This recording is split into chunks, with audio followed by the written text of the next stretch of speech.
Business leaders and intellectual business community, we continue our discussions on from regional star to global leader, that is taken from Harvard Business Review January 2009.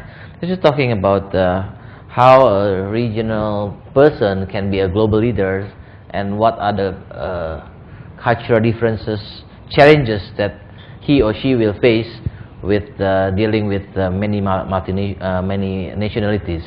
And we still continue with discussion with Alex Ibarat. He's the CEO of Goodyear Indonesia, a multinational company, and also the youngest CEO of Goodyear all over the world.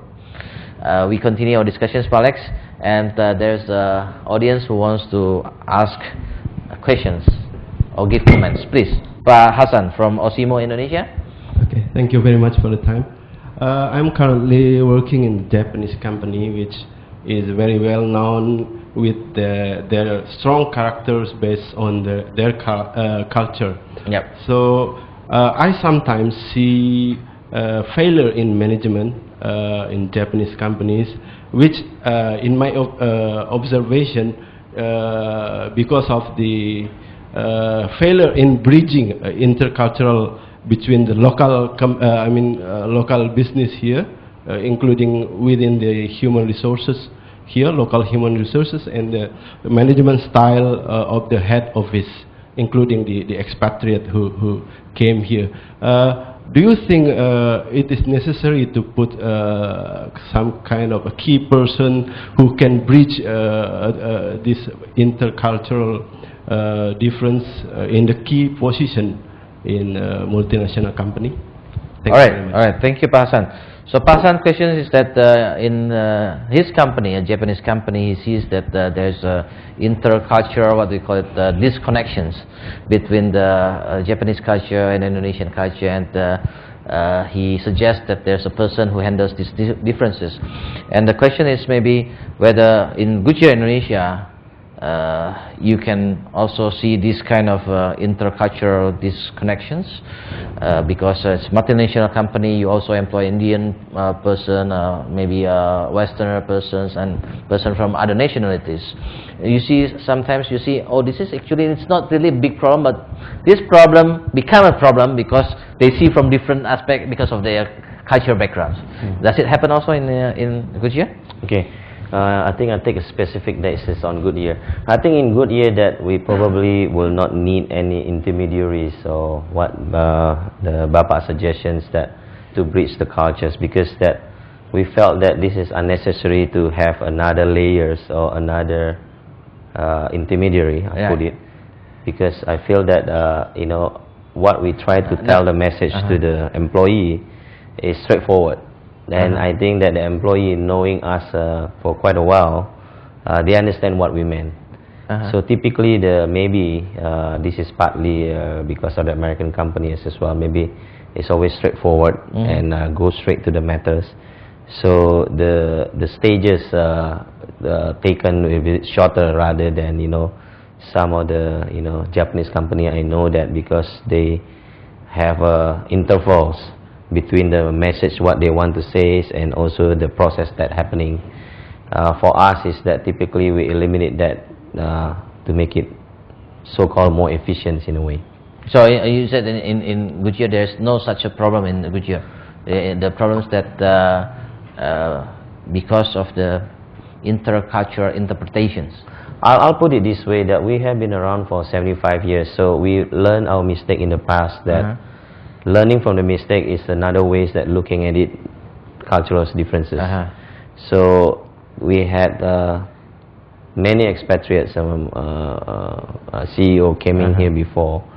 So people come here for 1 year, 2 years. Maybe that's the one that referring as the cultural differences. Then in such a short time, you cannot implement a policies in the 24 months because they have to go again. So learning from that, if I may, cultural differences. So Goodyear was thinking that from few years ago, maybe 3 years ago, we tried to find the best local person to do the job. Right. So if there are so many 240 million in Indonesia, I'm sure that we can find one person can do the job for Goodyear Indonesia. Okay. So now let's say that you are selecting a key person for you. right? Because you are, even though you are Indonesian, maybe you are trained in Western, and also your mindset and the way of your approach is Western way, and then you want to recruit a key person, and there are some candidates, and what are the the traits that you see in each of your candidates that you see could be different because of their cultural backgrounds? I mean, will you look for the persons who are more, openly speaking about things, rather than people who are really like the Indonesian approach, who are really, saving face, taking careful steps of opening up the cards, which type of approach that you would like to choose for your key persons? Well, typically when I interview people, that I always look for people who has a strong will, a strong will to succeed. Okay, we take all of the skills and other requirements. Let's say they are all the same. Okay. It's just about this kind of way of doing things because of the cultural backgrounds. So the differences, they are all the same qualifications. The differences are only the way they doing things according to their habits of cultures. So which one you prefer?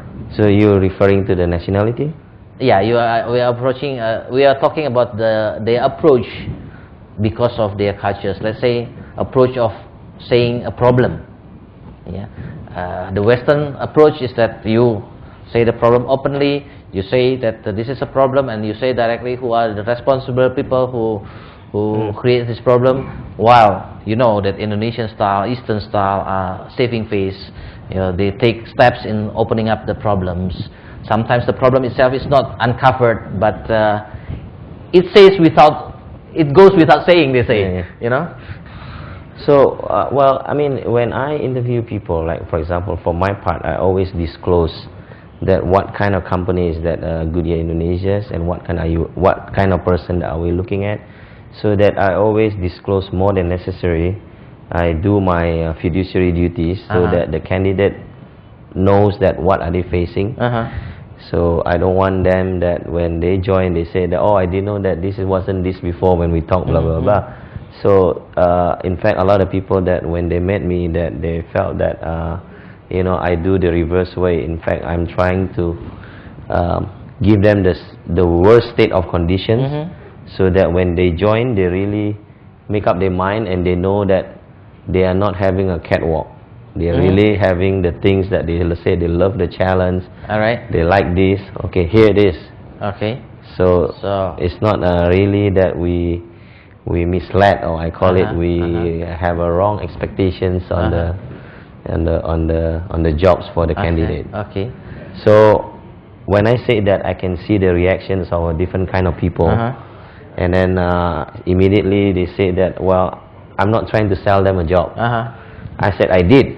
It's just like you need to open your eyes, open your ears, because the last thing I want is that you leave your job, good job, and then you come to join us and then you're disappointed, and then you leave again. Okay. So that kind of approach that I think helped us a lot, that in the past 2 years, to minimize turnover of the new associates. We call it our employee associates. So on the selections. Yeah, because they claim that they didn't know, they wasn't told that Goodyear was a very tough place before during the interview. I see. So also there's no specific acculturation process in the Goodyear, right? Well, when I described a lot of things, that immediately I can see that how people reaction when they talk. So that actually giving a culture. So it's not that everyone is now, like for example, I see that very good, very tough Indonesians, very straightforward, and so that's why it's not that I don't want to, I mean I decline to just label or cultural things to generalize whether these people good, these people not good. I think it doesn't work that way. Yeah. But I mean there's also a dominance of way of doing things when you grow up in certain cultures, right? So by taking it short, Are you saying that being an Indonesian doesn't add or lessen your value to the company? So your company doesn't really look at you because you're Indonesian, then you are promoted as the CEO in the Indonesian country. But I think in the multinational principles that we promote the best people, irregardless whether you are A nationality or B or C, because at the end of the day, when I finish my assignment here, I'll be shipped somewhere else, right? So we don't just promote people at one level. We think when we hire key people at the, let's say, director level, the person must be promotable at the 2 level up, because that will be solving a lot of problem that what's happening in the, for example, in the career paths.